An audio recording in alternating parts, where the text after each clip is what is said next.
something that's been stirring quite a bit of buzz, the UFO, or what many are calling the UAP outbreak, mainly in the New Jersey and New York areas.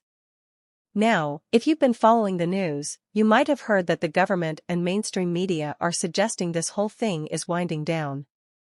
Fewer sightings, fewer videos popping up online. But is that really the case? Let's dig a little deeper.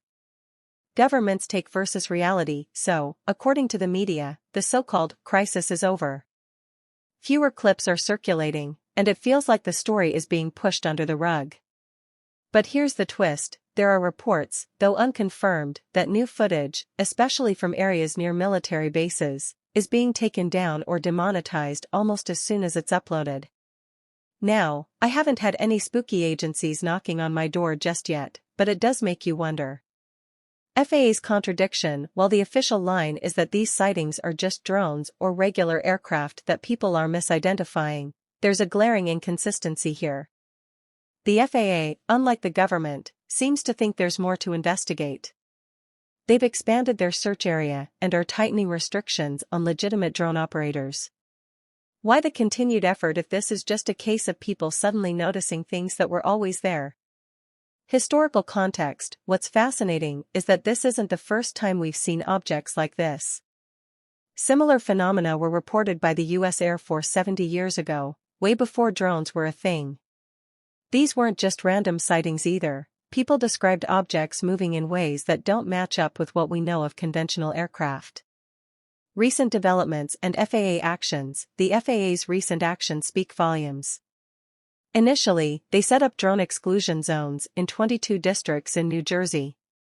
Now, that's extended to another 9.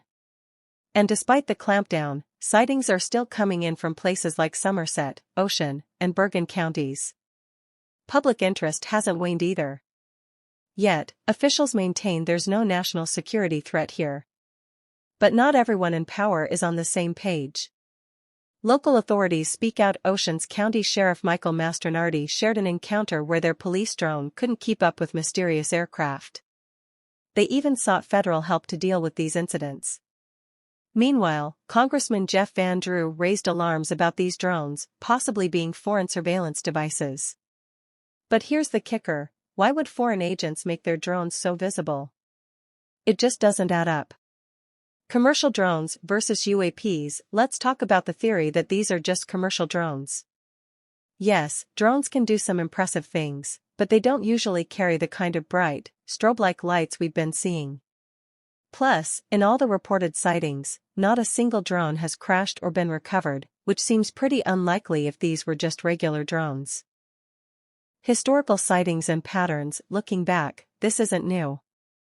The Hudson Valley Flap in the early 1980s had similar reports. People saw huge, silent V-shaped objects with colored lights. These sightings were so frequent that local newspapers covered them extensively.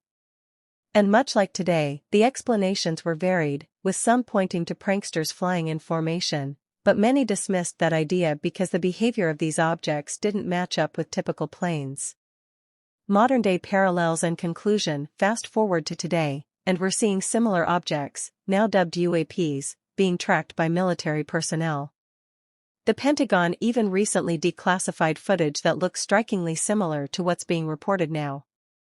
What's different this time is the technology we have to capture and analyze these sightings, yet the mystery remains. So, is this outbreak over? I don't think so. With the FAA stepping up their game and historical parallels that can't be ignored, it's clear there's more to this story. Thanks for tuning in, and a special shout out to my Patreon supporters. You guys make this possible. Until we get some real answers, stay curious, stay informed, and as always, stay angry about space.